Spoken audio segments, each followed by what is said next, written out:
Welcome back. It has been multiple months since we've had another bros cast here, so it's good to be back. So good to be back. Yeah, good to be back. You know, you have a good drive. You know, no. The weather is actually terrible. It is snowing harshly. Yeah.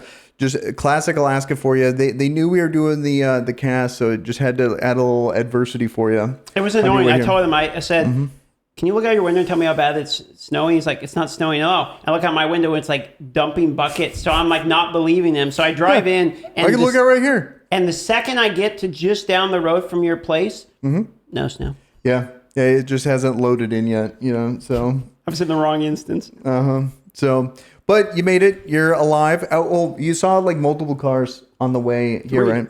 Three. And one went in the ditch in front of me. It's crazy how like living here, that just doesn't faze me. I know that sounds like terrible, but like I see it like, oh yeah, okay, no, it's all over. Yeah, there's like a car, it's just completely normal. So it's unfortunate, but it is what it is. So okay, so we are here to celebrate actually the ending of a company. Because this, what is it? Fanatic? Fantastic. Fantastic. Fantastic. It's fantastic that this company is now dissolved. It is no more. So these, if you guys are not familiar, this is the company that made The Day Before, which is a blatant $40 scam. Which works great because The Day Before it was just released and now it's... Yep. And sure enough, they've already announced that there'll be no patches. The game is dead, and the studio is now dead, You know, my question is, how is it possible in 4 days to know it's a financial failure? The game's still in early access. They say it's a financial failure and we have to pay off our debts, and they close it literally, 3-4 days? Yeah. And on top of that, on the 8th, they launched a patch like, oh, we have a patch coming out to like fix these problems. And then on the 11th, they're like, we're closing the game. Yep. So it's in 3 days, they decided it's... Well, I think it just reeks of how shady they are, because I think what they wanted to do is avoid any potential lawsuit by releasing the dog shit game. The game's obviously dog shit, which multiple channels predicted which it was going to be. Then they shut it down, say it's a failure, and like they don't want to support the game. They want to take the bag and run with it as much as they possibly can legally, without potential some way of them getting screwed in the back end, like a lot of these scams have in the past.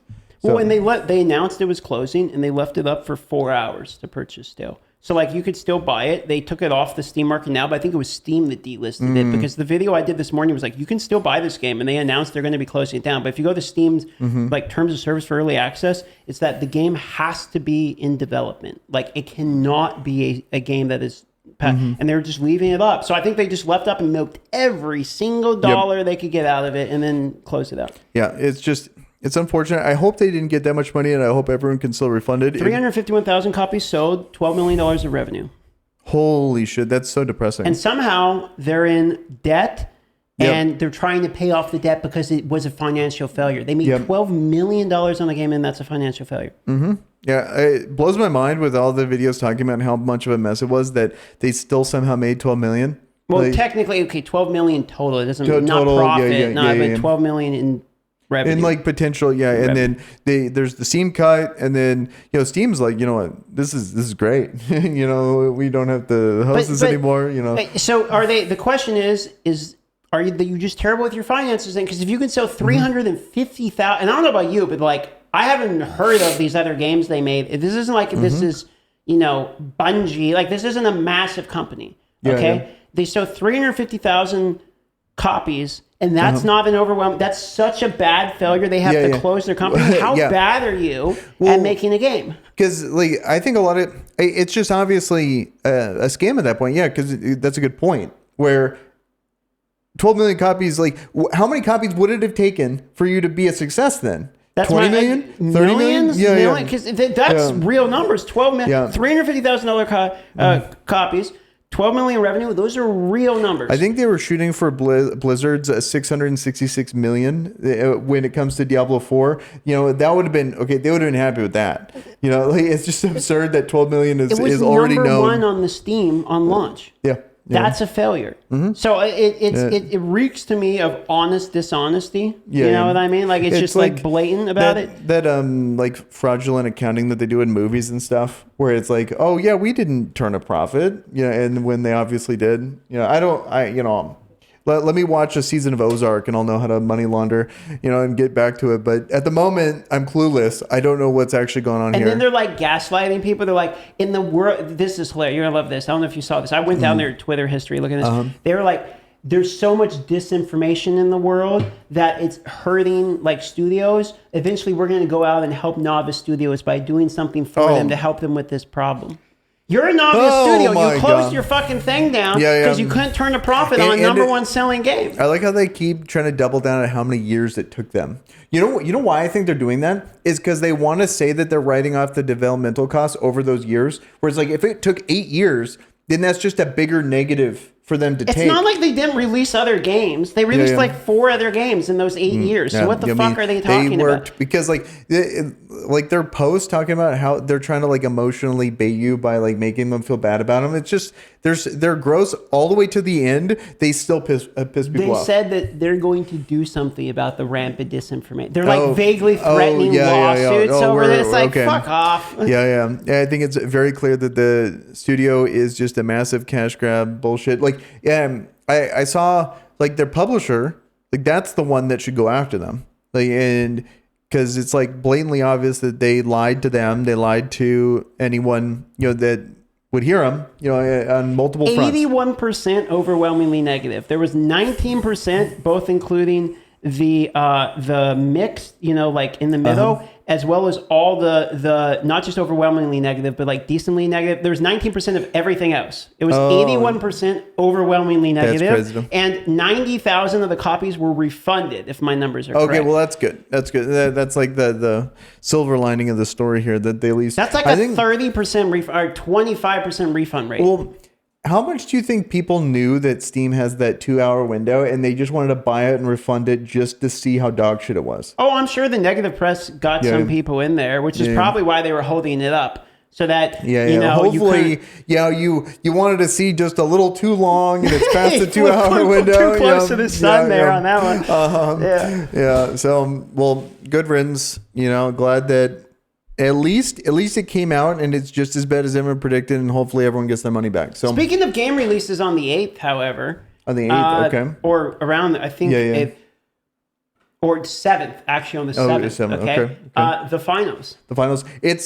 Dude, this game is so sick. Okay, so I love shooters, and like we used to have the thing here where at Halo, but a lot of the new age shooters nowadays, whether it be, I guess this is not a new age shooter, but still popular. CSGO, Fortnite, that would be a new age. Apex. All these are these one life Andy games that I'm never a fan of. I want like the arena style where it's like Halo where you come back. This game, they do a good job of it where it's a good combination. You have the 3v3, you can revive, you have multiple ways to revive, and you wait 20 seconds, you come back into the game. Like I think that's fantastic. And then good objective different stuff. Different loadouts, different guns that aren't based upon like the map. Because what I did like in games like Halo was there's the rocket on the map, and it's like, oh, we got to play around the rocket. Like I don't want to play around this weapon spawn. I want to do whatever the objective is, or just kill people. Whereas opposed to you have to play around whatever. And so this one, it's do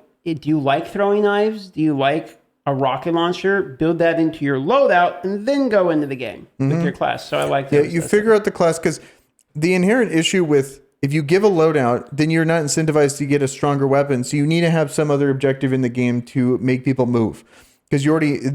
So they have a good job of doing that. I like the system here where you're going to cash out and you have to like find the cash out, put it in, and then defend it. And it has a good combination of all the things. There's a couple unique things about this game that makes it a little better besides the spawning and the loadouts. It's the destructive nature of the maps where you can like blow up like basically everything. It feels like you can blow up walls, you can blow up with all of that stuff. Like the breach charges are cool for that reason. You can just throw them, they stick to a wall, and then blow a hole in the wall. It feels really clean. Feels like a good game. I will have one complaint. I think that on the cash out portion, when it's like doing the circle to complete, when you go to steal, it should pause the timer. Yes. Because there's really cool play potential, and like there's half a second left. You go invisible, you run in, and then you ninja it. Yeah. But you can't. You can't do that without. Because in this game, when you're trying to steal, because you want to have that, then you get like money for actually completing the cash out. Normally you can go up and seal it. It's kind of like defusing a bomb, but you're like defusing the cash out, but it's still going to go. Now you take credit for it. You get the money. Yep. And you need 2 cash outs to win for your team. And if it gets too close to the end, let's say you wipe them, but then you wipe them too late and it's still going, you can't take it over, which is a problem in my opinion. It should have something like that. But other than that, that's the only issue that I've seen in the game so far. Overall, it's been a nice change of pace in the whole shooter thing, and it makes me want to play these. It's like finally a new age shooter that I'm enjoying. I wonder if they're going to ruin it or something. Sometimes these games will come out, it's like really fire and launch, and then like a month later, it's terrible. I guess. Too soon to see. You know, we'll see what's up here. But like, I think that's the inherent issue with a lot of these like games where the patches, like the games live and die by the patch. So it's like people talk about Fortnite. It's like, oh, everyone hates this new season. It's like, oh, everyone loves this new season. You know, and so it's like an unfortunate reality. And then you have the big outlier in CSGO just chugging along. You know, it's like they have a one patch every 17 years or some shit like that. Yeah, CSGO 2. I haven't really played much of Counter-Strike 2. But I don't really know if it's well received or not. It kind of got out of Counter-Strike for the most part, but me neither. It's just such an outlier to me that it's interesting to see. But then, speaking of seasons and game releases, watch this transition. So the 7th, I think it was the 7th, we had that, and then the day after we had the new League launch for Path of Exile, completely different game genre. But for that season, I think this season of Path of Exile has been my favorite season in any game. Like, you know, any games that seasons, League, whatever. Oh, like the change up of the game through the season. I'm trying to think if there's been, I bet there was some Hearthstone seasons that were up there that were pretty fun. You know, like I guess season or like new expansion, whatever. Yeah, actually, you know, now that I think about it, a lot of the seasons I played spiral into like aggro dominating, and then I just get frustrated. So, but okay, so what about PoE this season that makes it better, like so much better than? Okay, so to be fair, I think it's my timeline with it. I don't think it's necessarily that it's this season in particular that is so way better than all the other ones, though it is pretty good. Is that at the moment, this is my 2nd season. So I'm going into it having learned just enough that there's some things I know to enjoy, and I can kind of tell when I get lucky or something in the game. I know how good, you know, that's a big one. So I think that's helping a lot when you know the dopamine. Yeah. You're hidden just right. Yeah, because right now, like when I play it, it's just like it'll make like I'll have a what is it? One of like those build guides, and then something will drop, and it does all the lights and everything, and I'm like, guys, am I excited? The filter's like freaking out. The filter's freaking out. Yeah, and I'm like, okay, let me Google. And then the dopamine doesn't hit right when you have to Google to figure out that it's actually good. I figured out it takes basically a season. You got to play one season, so that when the next season happens and you know just a little bit of enough, then you realize how much you don't know and how much you're learning, but you can also compare like your previous character. Like I can see my previous character and like, okay, this is what I did with this build. And it was pretty bad, if we're being honest. But now it's like I can see that contrast of like, holy moly, this one is like so much better. Yeah, that it's even more exciting. I'm having a ton of fun with PoE. Well, I think your way of doing it would make it hit better because you did the blind build. So you get to see like, okay, this is what I did. This is what I was able to figure out on my own. And then now you're trying to, have you followed a build ever? I'm not following anyone's build. No, I made my own. So what we did is before launch, I spent 2 days like theory crafting my own style of build. Obviously there's a chat, which is like, try this, try that. So it's not like, it's like a 0.5. Yeah, it's like a 0.5 build. But like, I think you see the gains there. So like me following, like a typical build, like a Righteous Fury build. And then it's hard for me to glean like the levels of like understanding because it's like I'm already starting off pretty good. It's just me. So to give some numbers to it to make it easier to understand. Like my previous build was like 3 to 400,000 DPS. Okay. And then now already in like day 3, and that was at the end of it, by the way. I had just beat Shaper in Standard League when my character rode back and like finally beat Shaper. And it took me like 300 hours basically to get to that point. And now I'm on day 3, 28 hours played, and I'm 1.4 million DPS. Like it's like 3 times better. Yeah. But then to give you an idea, the people that have the good builds, we're talking like 50 million plus DPS. Like it's the the levels of which there are yet well, for me it's to grow. crazy that there's that many modifiers that can change a build by 1.4 million to 50 million DPS. Literally every day I'm learning about new, like there's like another multiplicative modifier. It's crazy. I was learning about jewels today. Like you can pick jewels on, so you can have a jewel that goes into a socket that expands the passive tree and then goes to another one. And everything that the passive tree just expanded on is all based upon what the jewel rode. So you can reroll the jewel, which completely changes the tree. And then you can, in that one, it has spots for other jewels, which expand the tree more. So you can literally expand the tree further and further with complete RNG of pieces depending upon what you rode, and you can recraft the rows. So it's like you can make your own passive tree. You know, when I hear that, I go back to the same thought I had when I saw the talent tree. It's like, nope. I know all the PoE diehards. It's like, that's what's exciting, and then like it gets better. And also, when I started to play it, like I really started to appreciate that it is a fun game.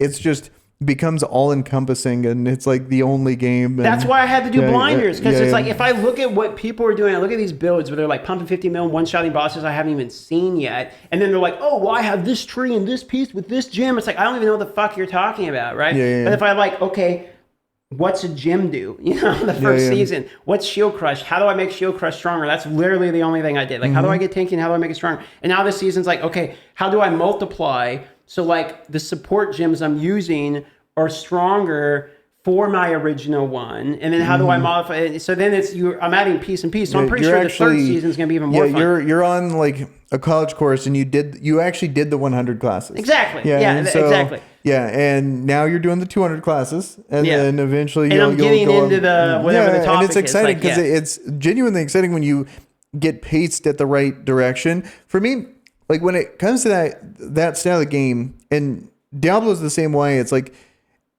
the skill and like the level of like when you're starting to get the dopamine or from like your progress feels different, because it's about discovering your build, not like getting better at the game. Like in both Diablo and PoE, there's never a thing like, well, if you play this like a particular way, you will achieve this thing. It's more about like understanding how your gear works and all that stuff. Then you do enough damage and then you just steamroll through that content. Like maybe there's things in PoE that actually take high mechanics and high skill, but especially in Diablo, for sure, it's like none of it is like mechanic based. It's all like understanding your damage, understanding how much damage resistance you need, and then having enough, and you're good. Maybe you got a pot at the right time or whatever, but it's so brain dead easy compared to any game that's required mechanics literally ever.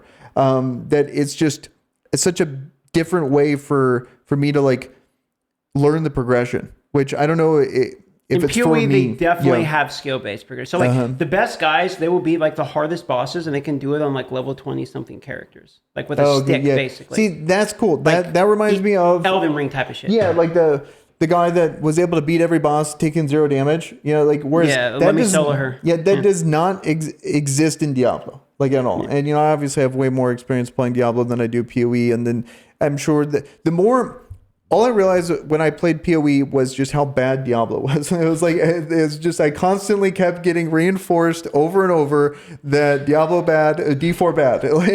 And like, I mean that genuinely. I know, that's why I'm laughing. Yeah. So it's like, and the more I'll play that, the more I'll like look back on that. But if it wasn't for Diablo, I wouldn't have been like mentally ready to try a game like PoE, and I couldn't appreciate PoE without playing a Diablo. So it's like I want to give Diablo props because it got me into the genre, but at the same time, I understand what people say, about it. What Diablo does is like, how you're saying like that just makes me want to be like fuck that when it comes to skill trees and all that. What Diablo does is allows you not have to wear blinders and still enjoy the genre. Like basically, you can look at it and not get overwhelmed because it's simple enough to understand. So it's perfect for people that, like me, who've never really been into ARPGs, that want to get into it. But then the problem is when you get really into it, and then you're like, I really like ARPGs. Then you're like, I've solved Diablo. Yeah. Now what? Yeah, because I look at PoE. Yeah, I look at what's going on now with like Abattoir and stuff like that. Also, I didn't know what an Abattoir was. I learned it's slaughterhouse. Slaughterhouse, but like specifically one with a meat That's a pretty packaging. good name for it then. Yeah. Well, it's a weird juxtaposition of this like really fancy sounding name, but slaughterhouse. When I hear Avatar, I think, this like high, like someone swirling a wine glass, kind of thing. But then, that's what that means. And so, but it makes sense. It's Avatar of Zir. It's slaughterhouse of Zir. It makes sense. Yeah. And so Didn't know what that was. Also, I learned in PoE what a tincture is. You know, it's like dissolving a medicine, and okay. I didn't know. Because they said tincture like 18 times in like either the PoE 2 or like this season. It's like, what the fuck is a tincture? And so it's like these ARPGs are expanding my vocabulary. So. Well, because there's so many goddamn items in it, they have to like come up with like, words. Fuck it, we gotta like you. Well, the thing that annoyed me with Diablo is they just find annoying words that no one ever uses, like malignant. You know, like, okay, well, just have that. And then now they have abattoir. That's another word that no one fucking uses. And so they just like shoehorn these things in. So I'm constantly. Well, they're trying to be unique and special. I know. I'm not giving them shit, but yeah, it is what it is. It's like for the genre, but at the same time, it's expanding words that I've literally, I've gone like my whole life rarely ever saying malignant. Unless we're talking. I don't think I've ever even heard the word malignant. Like well, in any conversation. Cancer. I don't even think I've ever heard anyone say malignant cancer. Like I literally think I've never heard that word until Diablo. Yeah. And same with Abattoir. And every one of my grandparents had cancer, but I'm pretty sure that I've never heard the malignant. Mm-hmm. So I don't know. It just a little thought a little random tidbit there, but yeah. I mean, I'm glad you're enjoying the season. I think PoE. I just don't have the time of the day to like truly enjoy it. I want to play these other games, and if I like ever detour like into another game, it's just good luck trying to like get back into it. It's the game you play when it's like, I like the ARPG genre. I'm okay with taking 4,000 hours basically into a new game. I want something that has that amount of content, and I want an infinite. It's the game where it's like if you want an infinite well of things to do, but in the same game. Yeah, then you go for it. Because I used to be that way. I mean, like we played League for like 10 years straight. I played Halo for like 8 years straight. I played a lot of Destiny. Whereas now I'm like, I played all these like, they suck all your time games. It's like, okay, let me look around. Let me see what games I've been missing out on. I started to enjoy a little bit more recently because of that same philosophy of like, I've only grinded, way too much. Is games like Mario Party. Where it's like, let me just play this game with someone, just chill in 20 minutes. Oh, I played that. I had it was actually pretty funny.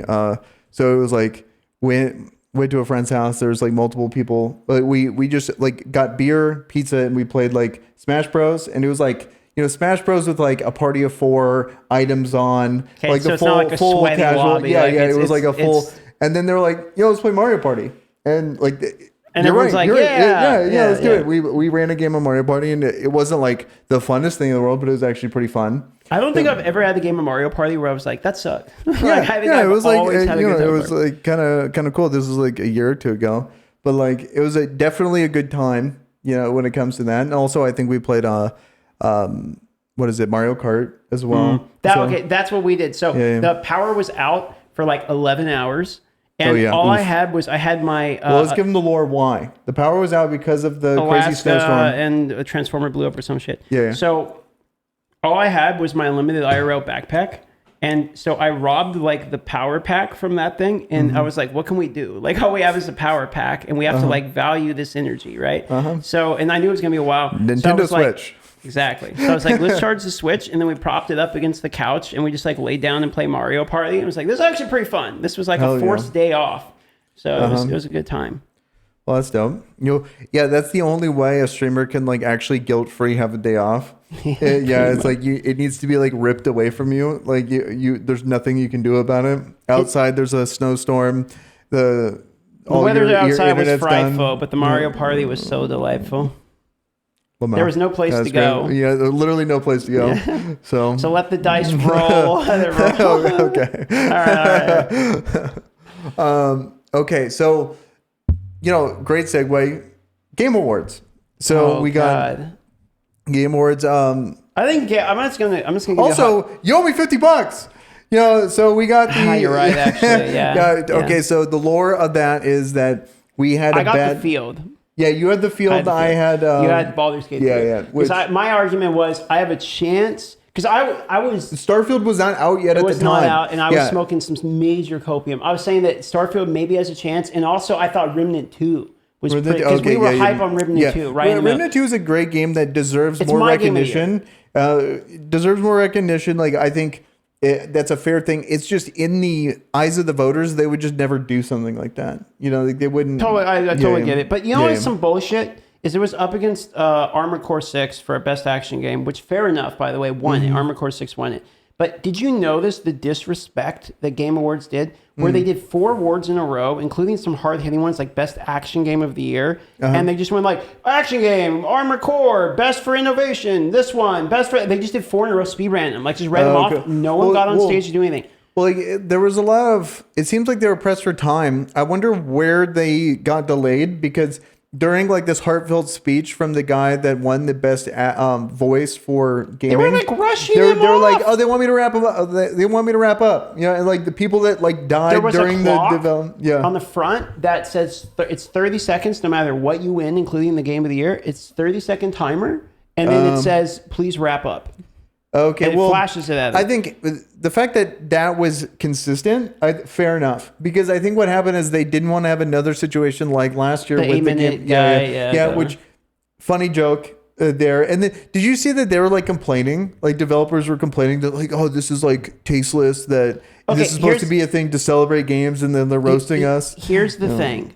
They're mildly correct, because here, while it's a fair joke and it's like, okay, it's Modern Warfare, it can be the brunt of the joke. The precedent of like it's the Game Award and then they can randomly pick on somebody. I get if it's like you have a comedian hosting like the Grammys or something. You could probably assume the comedian's going to roast everyone equally, but it was the only shot of the night, and it was that one dev in particular. So it's like it just puts them under a spotlight. Now I get it's Call of Duty, so who gives a fuck? Because fuck them, basically. But it's you know, that's a bad press. Like it's probably a bad. It's a slippery slope. I think if. You know, like, come on. Yeah, at the same time, it's just like it's either you can take jokes or you if you want to whine about jokes it, or no jokes. Yeah, and then plus like I'm assuming that most of the developers there don't feel, because it's like a few developers spoke out about it. I don't even know if they're developers. Like I just believe that they're Game from people. From that. Sure. And then they had a problem with it, and I think they speak for the minority and stuff like that. So it's, you know. I think it's like a fair, like light shot at them. I get it. I laughed about it, but then I also thought in my head when I was talking about, I'm like, damn. I was like, damn. Like, I thought, but also this is one of the years where it was like, Jesus Christ, like it was like unbelievably lazy. It was like they doubled down on the lazy. I'm gonna be honest. I think it was a shit show. I think the fact that like some of these like Armored Core 6 doesn't get to say anything, but these indie companies get to go up and do a speech is stupid, because Armored Core 6 I actually didn't like the game, but it had overwhelming praise. Like, I mean, Armored Core 6 deserves to pick up an award, for God's sake. Super Mario Wonder won an award before the show even started. So when they're like, here's an award, they gave out 2 awards, and then they say, and now we're starting the show. So what the fuck does that mean if those people want to win, the show's not even going? Well, I wonder if like they didn't want to fly out, you know, from Japan. He picked up the award. Like, he went on stage and got the award and made the speech. And then he's like, and now we're going to start the show. So it's like, I would be like... You got the pre-show. Yeah, you know, they're the undercard. Yeah, exactly. That's exactly... Like, it seemed like... And then there's a million goddamn ads. I mean, there's the most ads I've ever seen. Like, it's like half the show was ads. Okay, so a show like that, I don't know how it sustains. Maybe I don't know the numbers, but I feel like a show like this is so much production value. They need to fucking pump it full of ads if they have any chance of staying alive. I understand that. Yeah. I understand. But my problem is, if you can't, it's an award show, and if you can't give the 30 seconds, by the way, that's the only thing they're giving. I think 30 seconds Armored Core 6, then don't do the fucking show. I think 30 seconds is absurd, even for the people that made it up there. Yeah. I wonder like how they determine if you have an award, you should have it set up to where it's an award, you talk and you go, especially if you're trying to make it 30 seconds. And also I want to know why are they in such a... You know, did they double book that room? Is that conference room? Is there another award show coming in after? Like, well, they rushed 4 awards, literally 4 awards back to back to back. This one won this, best of this won this, best of this won this, best of this won this. Okay, we'll be right back. Yeah. Like, they rushed it to get to an ad. Yeah. I don't know. I feel like a lot of the complaints here would be, you mean if we knew what was going on behind the scenes, because there's obviously something going on, whether it be a massive fee at the end of it, or they only booked a certain amount of time, or they're just being overly cautious, or a combination of them, you know, and then mismanagement. I don't give a fuck what the reason is. What they should have done was like, okay, if you need your ads in order to make it profitable, fine. Run Doritos as a bottom banner. Don't fucking cut out the awards in an award show to make room for your ads. We don't have to have B-roll ads, okay? Have a fucking Mountain Dew can on the stage. Like, do anything else than literally cutting the awards out in the Game of the Year awards show to cram in ad footage. It's the stupidest thing I've ever seen, dude, honestly. Yeah. Well, it's definitely a problem, and I think it's a slippery slope where it's like that. This is the maximum capacity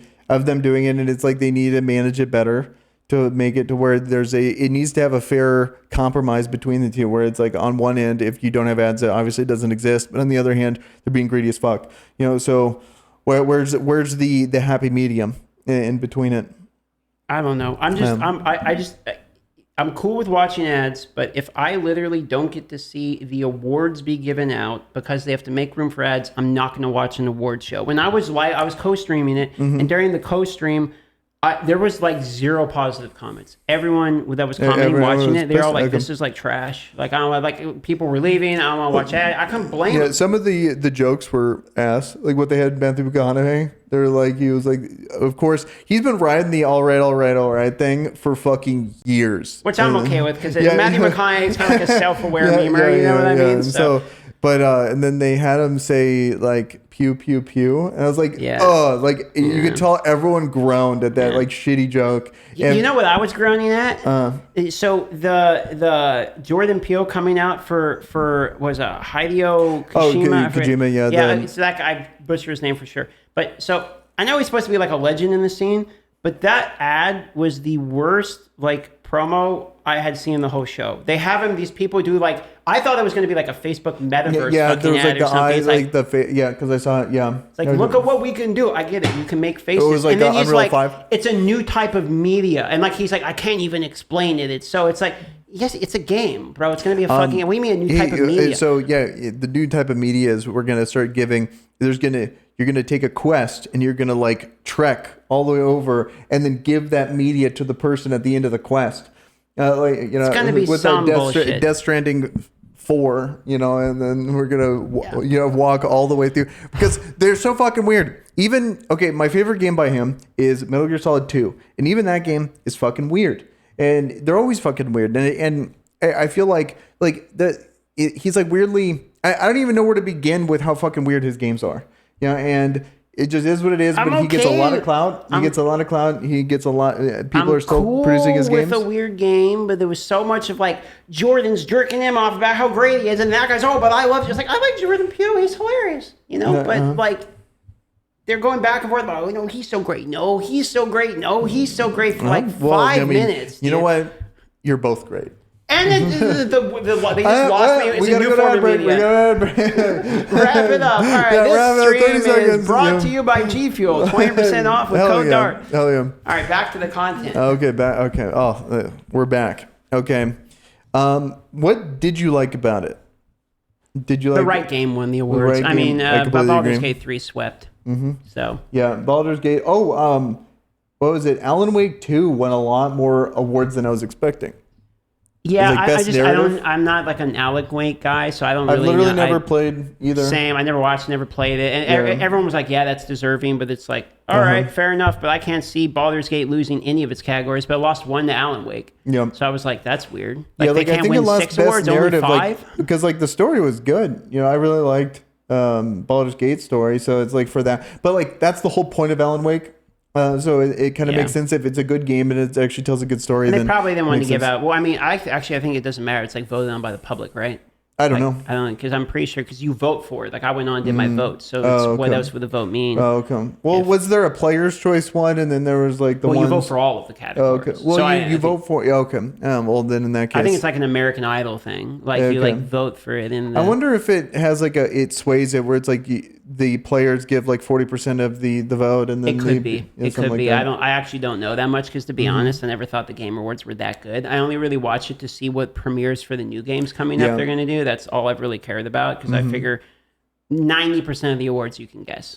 I think there was only a couple I didn't actually see coming. I do like though that it's consolidated what people consider the actual good awards. So when people say Game of the Year, it used to be it'd be like Game of the Year, and it'd be like 18 different games for Game of the Year kind of thing. And so I like that at least there's the definitive one that people are kind of But it's going just with. this year made me feel it's like I don't actually care what they say anymore. Like the award show sucked, so it's like their award means more than their show. If that makes sense. Like the Game of the Year award, okay, that's a big one. But like But that's the how award, all of them are. Like Oscars, like who fucking watches the that's Oscars? a good point. That's actually a great point. Yeah, you're right. Grammys, all that stuff. Yeah. So like I think when it comes to award shows, they've been kind of shitty for a very long time. But at the same time, I do like the discussion, and it's a good talking point.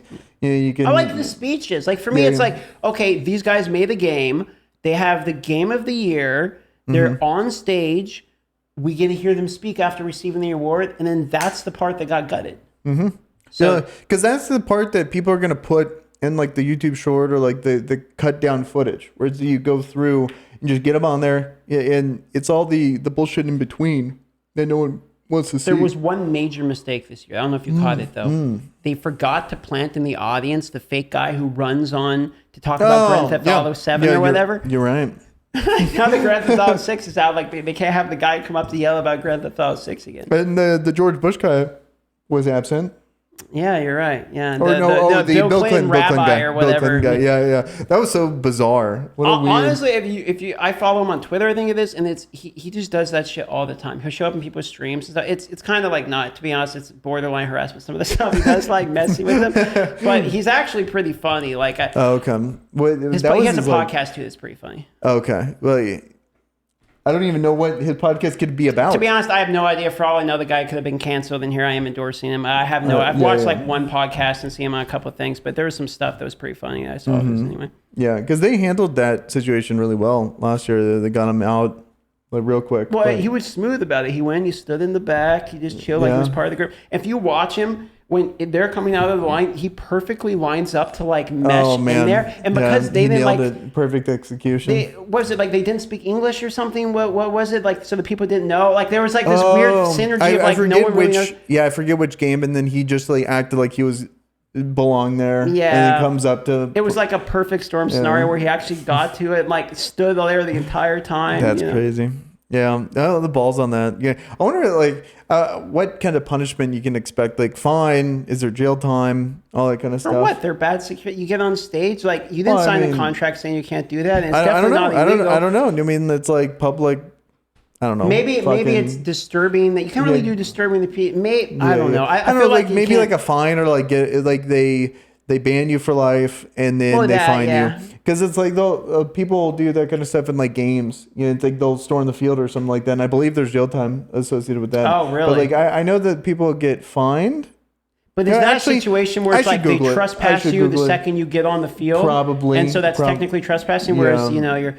It could be something like that. I don't know. I don't know. Yeah, I mean, I'm talking about my But there was the Grand Theft Auto 6 guy that like ran and tried to like grab the mic and was like, you remember that? Did you see? So last Game Awards, the guy rushed the stage and started, yo, Grand Theft Auto 6, where is it? Like, where you Grand Theft Auto 6? You know, but he couldn't do it this year, obviously, because it's out, baby. The trailer for Grand Theft Auto 6 is out. So, which is exciting. The amount of views on that trailer is insane. Yeah, someone leaked it like an hour before, right?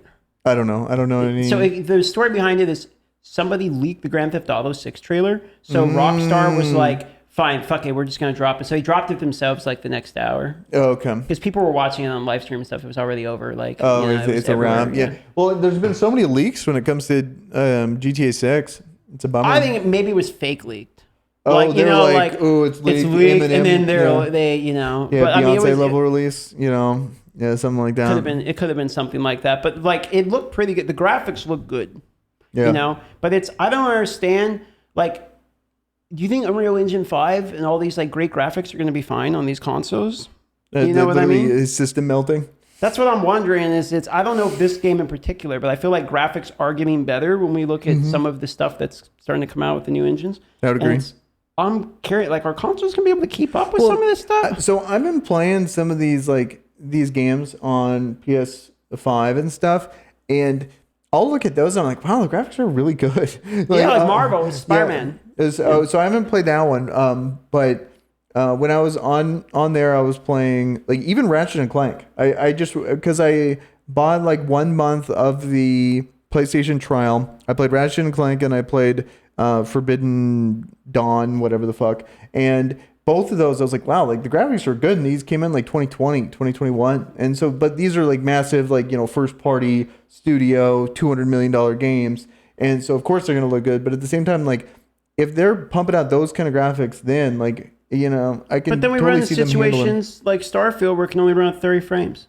Yeah, no, it could potentially. So but like, I don't know. I think that's a potential outlier because of just how dog Bethesda I is. get it, but it's yeah. a AAA studio on the next gen console or whatever, and so it makes me worried about like I don't want games like purposely not making good graphics because they want to release on console. Like I don't want them to be like, oh, we need to worry about console. Yeah, there's been so many releases, especially when a very anticipated game is coming out on the cusp of like new consoles coming out, old consoles still available, and they'll make it for both, and then you'll just see like, okay, well. I believe like Destiny 1 had that issue where it was like it could still run on the older consoles. So they had like the storage space is not as much or something like that when it comes to, I don't know if that's even true, but there's a lot of situations like you're saying. Well, that's what I'm worried about. Like the gap over. between, PS5 and Xbox is like pretty big between like a 4090. Like there's a big gap there. So I want them making stuff for that platform. Whereas like Grand Theft Auto 6 doesn't even come out to PC for a year after the release. It goes to straight to console first. So hopefully that's because PC is getting, actual updated. I don't know. That's just the stuff I worry about. It's like, I don't want to play a console game on the PC. The 5000 series, instead of 40. I want insane 50, 90. I just ready for some like next gen graphic shit, but I couldn't point to a game that's doing that. I want like the physics to change, like something like how Finals is doing it, where it's like the graphics can stay the same. I just want like actual like innovation when it comes to. I like the ideas like the grapple hooks and like what Finals is doing now, where it's like you're breaking down buildings. Like the game looks good and it's still breaking down and doing all that. I want that to operate cleanly. And I think that's something that they can do in these next gen things. I don't give a shit about high fidelity. Well, like Unreal Engine 5, they showed like the smoke physics and stuff of like canisters rolling through it and how it changes smoke. It's like that looks real. Like it goes through it and then the smoke wraps back to where it was because of the wind and stuff. Yeah. It's like, see, that looks that's good. fire. Yeah. Yeah, it looked real good. Yeah, get like the wind physics going. So it looked like real physics because you're right. The physics are what brings it together to feel real. On top of like it has to look good, it has to interact good too, though, and that's where the physics really come in. So I think that's the thing I'm most excited for. Is they don't need to push it. Like what would be a game like Cyberpunk, for example? Like that game looks fucking insane, but at the same time, if they toned it down a little bit and then made the, like there was a shitload of bugs and all these things that they had to work through. But at the same time, it's like, that's one of the first games that I played where it's like, this is next gen, but the interesting thing about that is that basically came out in 2023, but really came out in 2020. And so the next gen graphics were 3 years ago. So I wonder if the new standard is going to be that they're just ahead of the curve, or there's going to be something that is even better than that in the future. I'm not sure. It's the better than that I'm really interested in. Like I want to see how crazy we can go with this stuff. Get the what was it, unrecord level graphics? Yeah. Except that's actually the game that was in my mind when I was thinking about this stuff, where it was a good marketing campaign of is it real or not? Yeah. And so it's like they did a smart job with like blurring the faces and stuff, the things that are like difficult to do, but it looked really good. It looked very real. And then later they released like the T-pose to make it obvious that it's not real. But I was like, that's a smart campaign. I like that one. I wonder like when we're going to get to that point. And then it seems like I don't know, kind of a random segue, but like VR is just not catching on. Like there was the new VR headset that like the new Meta, I believe Meta 3, but like the sales are terrible. Well, I have a take on that. I think AR is actually going to win because I saw a video of a guy, and what he was doing was he was like changing the oil on his car, and in order to figure it out, he just put on like the Meta and then watched AR, like was working on his car, but then he was like had YouTube videos here, and he was going like this and like scrolling through the YouTube videos and enlarging like images of like the parts and stuff. So you know how when you go to fix something on your car, you go to YouTube and you like watch some guy do it. But he's like there working on his car, like looking. Imagine you're underneath the car with like just glasses, like thin glasses, and then you can watch the YouTube video later. A Google Glass. Yeah, basically. I actually think they the were AR like stuff will 10 win. years ahead. Well, I think at this point it's like almost 15 years. It's forever ago. Yeah. I actually thought Google Glass was going to be awesome, but Yeah. it's I don't know if it's dead medium now or. Oh, it's uber dead. But Google's like notorious for like starting a project, killing it, and so it's. I did see one person come in when I was working at ACS like 10 years ago. One guy came in with Google Glass. Did you ask him a million questions about it? No, I was like, this fucking tool. So. But That's good. Yeah, it was he was ahead of his time. Yeah, he was probably watching like probably still wearing it, bro. He was like watching 480p YouTube. To be honest, I think that's awesome though. Like you wear like sunglasses and you have like YouTube and all. Imagine just being able to go like, because I mean, I think it'd be cool because I'm always on my phone even while watching TV. So I think it'd be cool like sitting in my chair like this, watching like a movie, and then I'm just like browsing Discord. As you have like fucking. You'll have like what is the new meme where it's like the racer thing, or like where people watch a video and then they'll have it, or as they're watching the video. Zero idea what you're talking about. Like on shorts where they go through and they have a video playing while you're watching the video. Oh, the yeah. So you're like watching something, and so you're just gonna be like talking with people, and you're just gonna have like engagement, all around. I actually think you're right on, and that will actually happen. Like people, because people are already on their phones, like while in conversations, while eating dinner with people. Like I'm on my phone while doing other things, and if you can have that just built in, you're like 100% will go that way.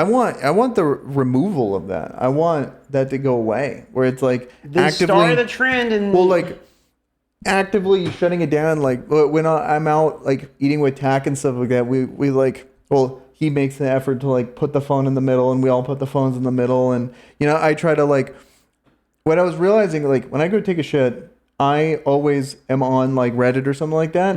And by the time my brain is like working again, it's like I sit down, I'm there, I'm already on Reddit. Like my brain didn't even think about any process. I'm already there. I'm already on Reddit. And what I did is I moved Reddit to the other page, and then I sit down and I'm like, oh, okay, now I'm like, present before that, and then I'm like choosing like, what do I want to do? Do I want to go on YouTube? Do I want to go on this? I replaced Reddit with Twitter. I really don't use Reddit very much anymore unless I'm trying to find like news about some game or something for a video. But I stopped kind of using Reddit because it was just like it always came down to like just people flaming.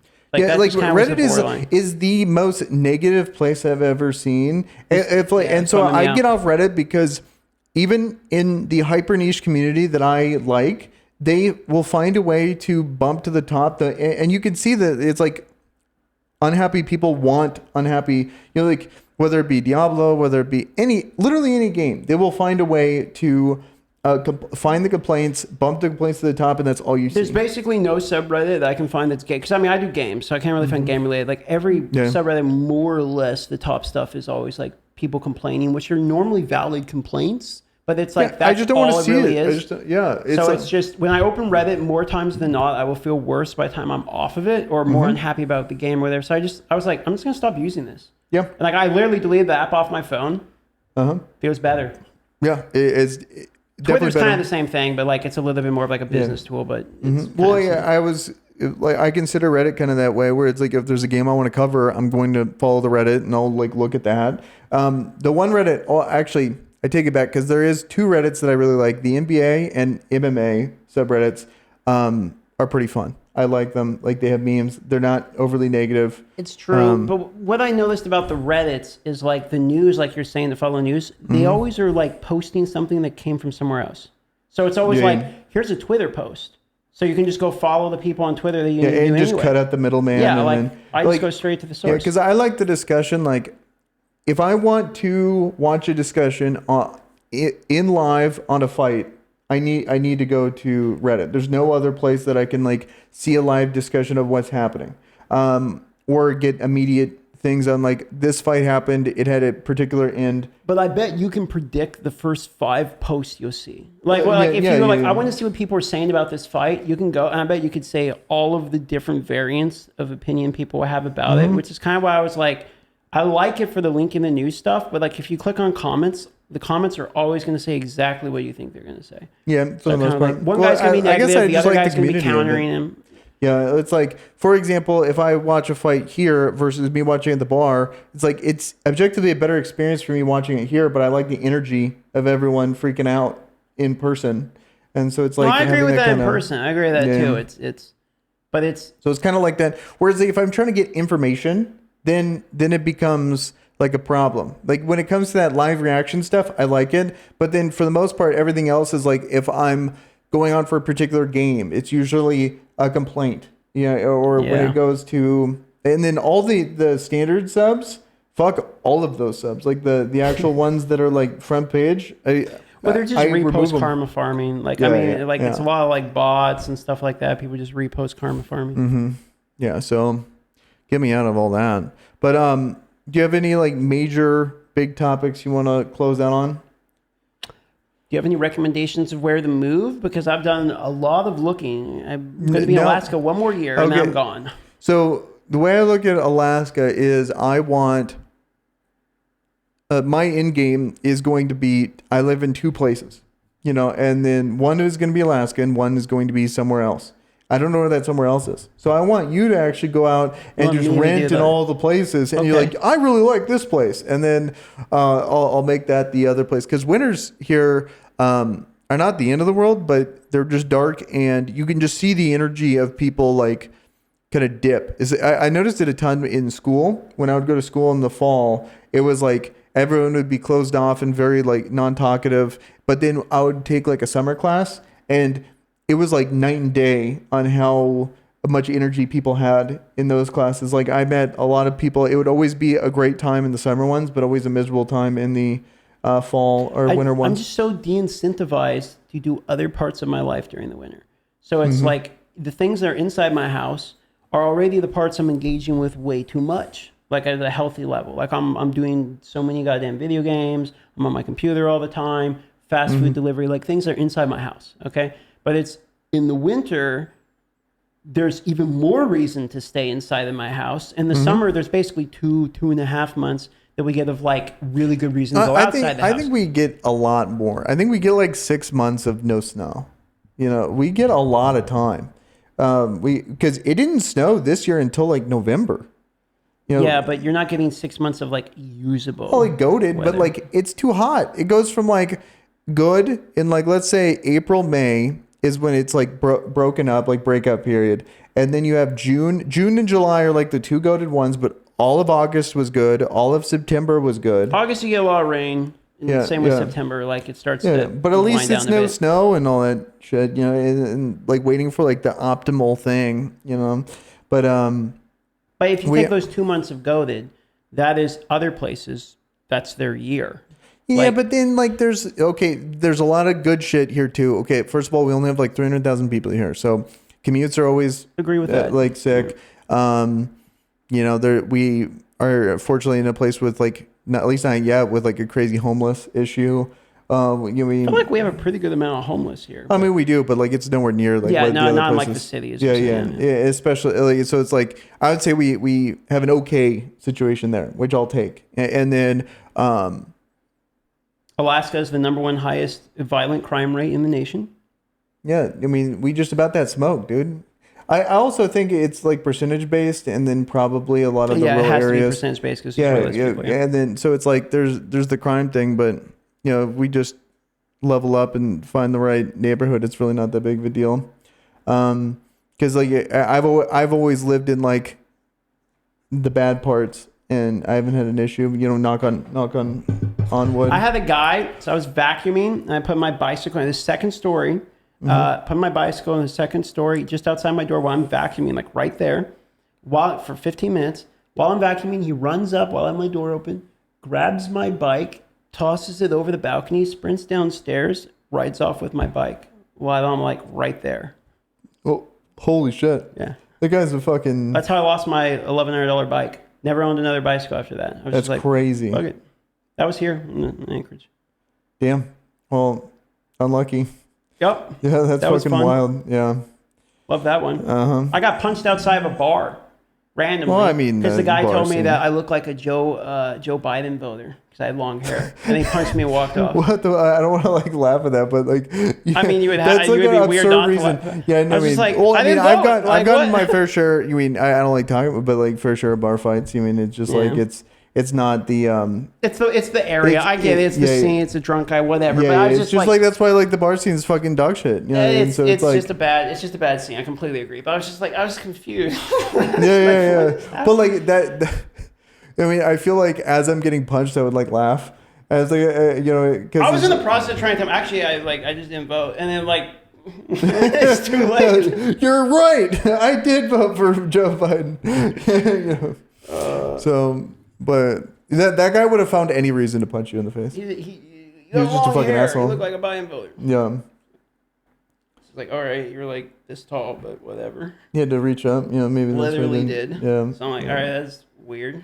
Well, I mean, that's short guy energy. It's a very bad reason to move states, but I'm just saying, I'm over it and I'm ready to explore other climates. Yeah. Well, because it's like other places, like we go to Vegas and then it just smells like fucking sewage at all times. It's like the place just smells. Like Tacoma. Tacoma smells like ass. Yeah. So it's like every place is going to have some kind of issue with it. It's just finding the issues that you're willing to tolerate. I just wanted to try new issues. Like it's I think that's totally 33 fair. years of these winters. And like I was driving here, it was 4 p.m. when I got in my car and I needed to turn on the brights because I couldn't see anything because it's pitch black.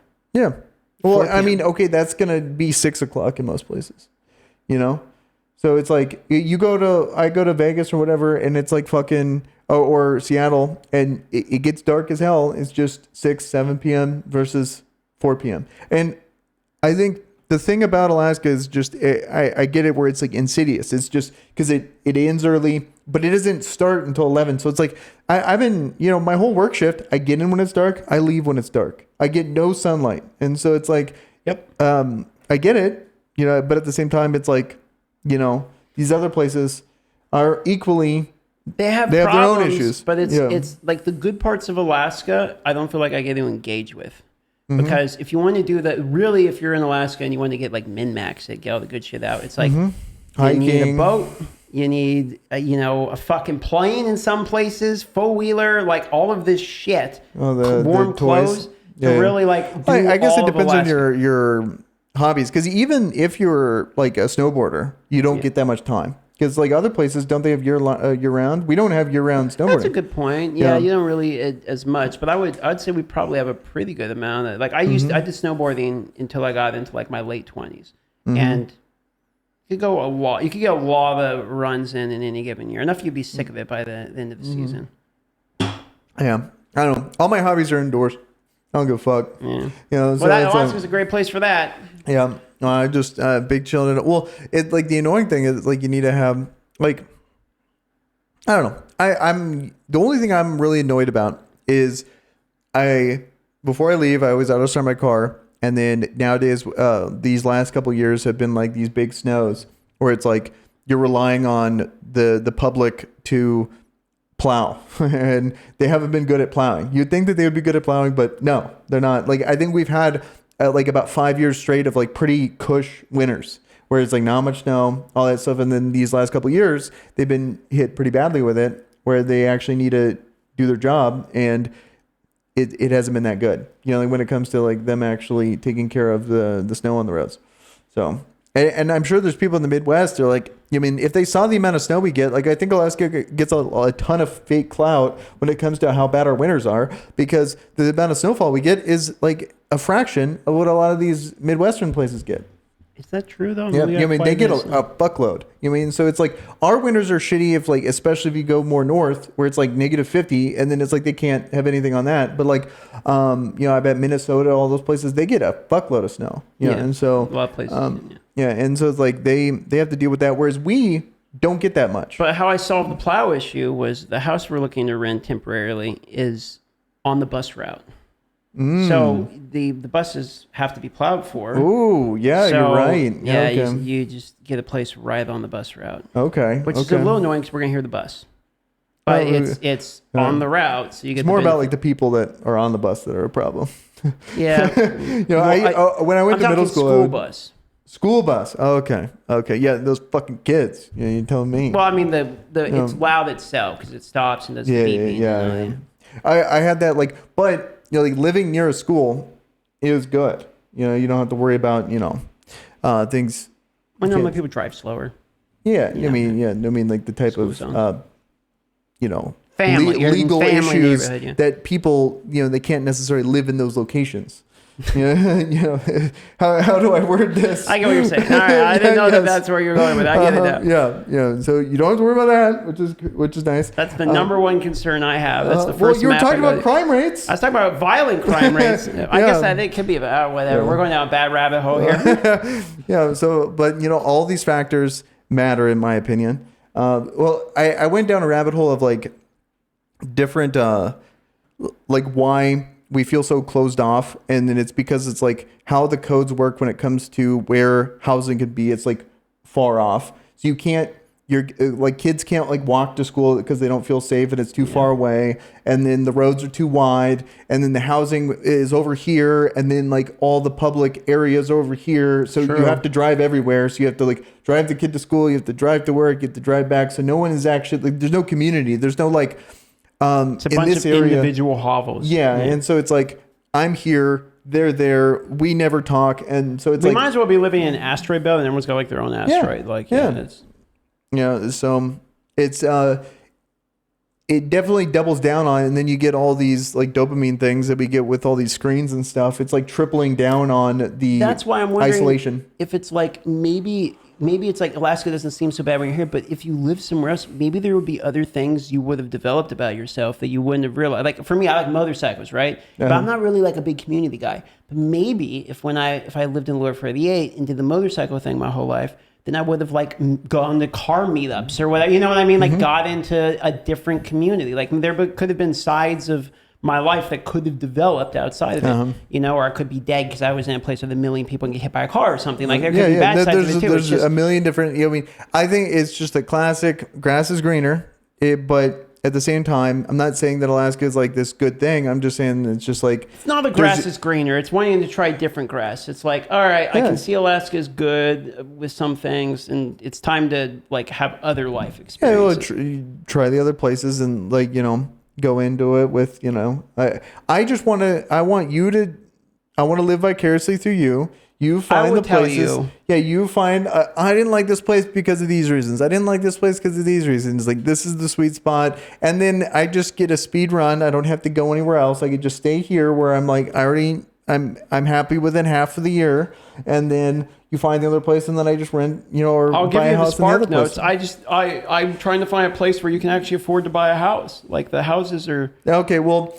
All right, let's wrap it up. There's not a single place. Basically, bro, like it's like trying to live on the moon. The cost is ridiculous. Yeah, good luck there. And so hopefully it just they figure it out. Hopefully here soon the whole housing thing. So what we need to do is you know what our issue is?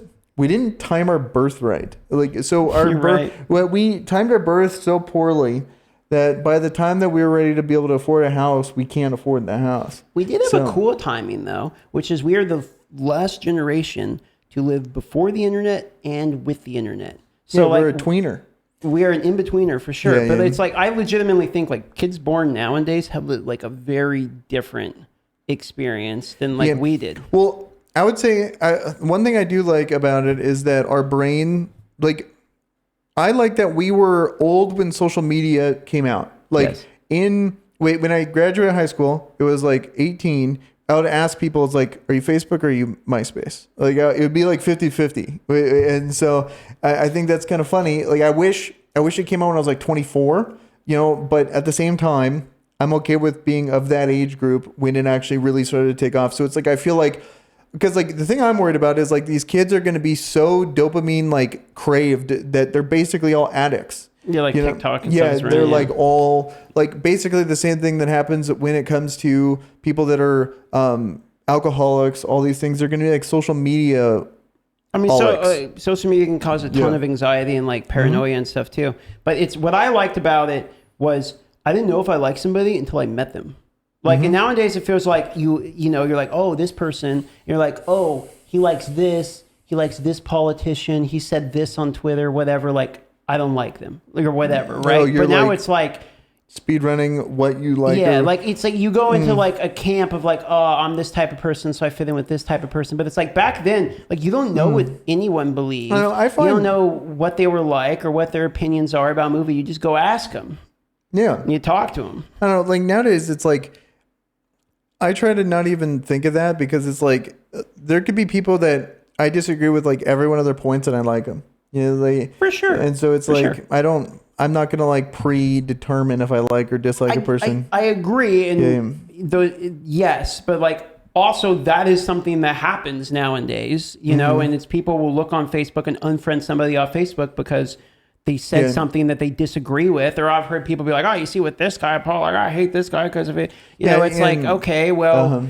That didn't used to happen. Yeah, that was just never a thing. It's so tribalized. It's like we've sped around like the whole tribalization of things. And like now instead of just like your team is like, you have a football team and you have a, side, are you right or left? Now it's like there's so many layers to it that also quantify like what team you're in. And when you me personally, if there's something that I said and they don't want to be friends with me before meeting me over that, thank you. You saved me time. Sure. And so fair enough. But it's like there's also a part of it where it's like, okay, YouTube comments is an example. It's a bad example, but it's like I will get all kinds of like, fuck you, like your long hair's ugly, whatever. You get like these negative comments. But then like in person, I met tons of people. No, I've never had a single bad interaction with anybody. Yeah, because they're like normal and they go outside and they're willing to like back their opinion by actually being in person. The people that say that shit, like you'll never catch them outside. You know, like because they're I such think that's an miserable easy answer, and that's part of true. Like there's cave trolls exist, yes, but there's also people that like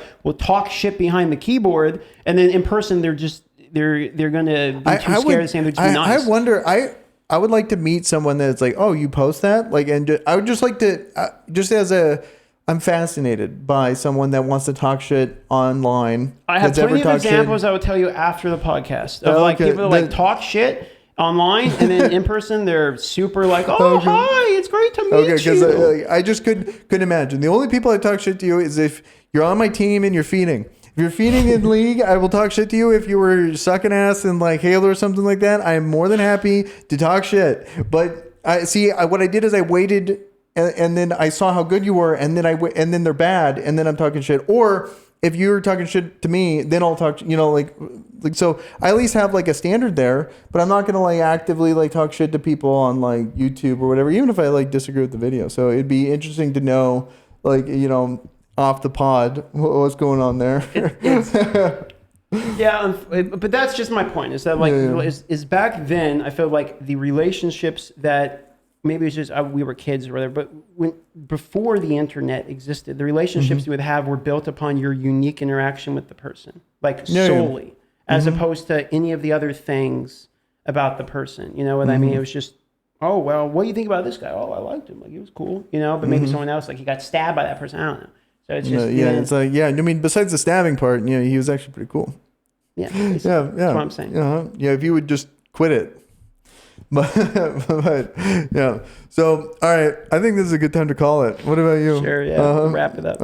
So all right, Boys Cast weekly, unless we go on a 4-month hiatus, then not weekly. Yo, like, comment, subscribe for more podcasts. It's your boy. Get your Star Fords, drink your G Fuel, buy the merch, ! Merch in the chat.